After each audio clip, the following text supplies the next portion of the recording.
آدمی پر کام کیا، ایک شخص کو بلایا، اس کو چارپائی پہ لٹایا اور لٹا کر کے قطب المدار کی بارگاہ کے پاس لے جا کر کے کہا حضور آپ اس کی نماز جنازہ پڑھا لیں۔ سرکار قطب المدار نے کہا کون ہے؟ کہا ایک مردہ آیا ہے۔ کہا ایک جنازہ آیا ہے؟ کہا جنازہ آیا ہے؟ کہا ہاں حضور۔ سرکار قطب المدار باہر آئے، باہر آنے کے بعد آپ نے ہاتھوں کو بلند کیا، کانوں کی لو تک لے گئے، تکبیر کہی اللہ اکبر۔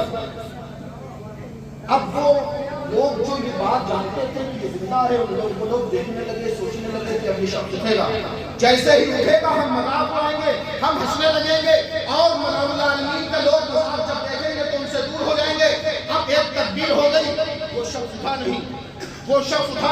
حضرت شہاب الدین دولت آبادی اور ان کے ساتھ جو لوگ آئے تھے وہ دیکھ رہے تھے اب یہ اٹھے گا، جب تک کہ سرکار قطب المدار نے دوسری تکبیر کہی دی۔ اب دوسری تکبیر کہی تب بھی نہیں اٹھا، تو وہ لوگ آپس میں گفتگو کرنے لگے کہ یہ شخص اٹھتا کیوں نہیں ہے، جبکہ ہمارا یہ پلان تھا کہ یہ پہلی تکبیر میں اٹھ جائے گا، لیکن دوسری تکبیر ہو گئی ابھی بھی نہیں اٹھا۔ اب تیسری تکبیر حضور مدار العالمین نے کہہ دی، جب تیسری تکبیر کہہ دی ابھی بھی نہیں اٹھا، اب چوتھی تکبیر کہی، چوتھی تکبیر کہنے کے بعد سرکار قطب المدار نے سلام پھینک دیا۔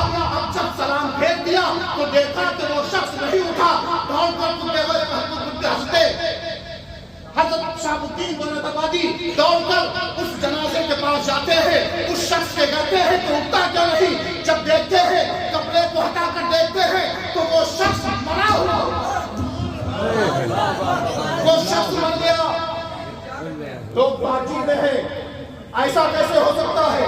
ہم تو اس کو زندہ لائے تھے، یہ مر کیسے گیا؟ اب حضور مدار العالمین کی طرف بارگاہ حضور مدار العالمین کی طرف آپ لوگوں نے رجوع کیا، اے ولی الدین قطب المدار بتائیں، اس شخص کو ہم زندہ لے کر کے آئے تھے، یہ شخص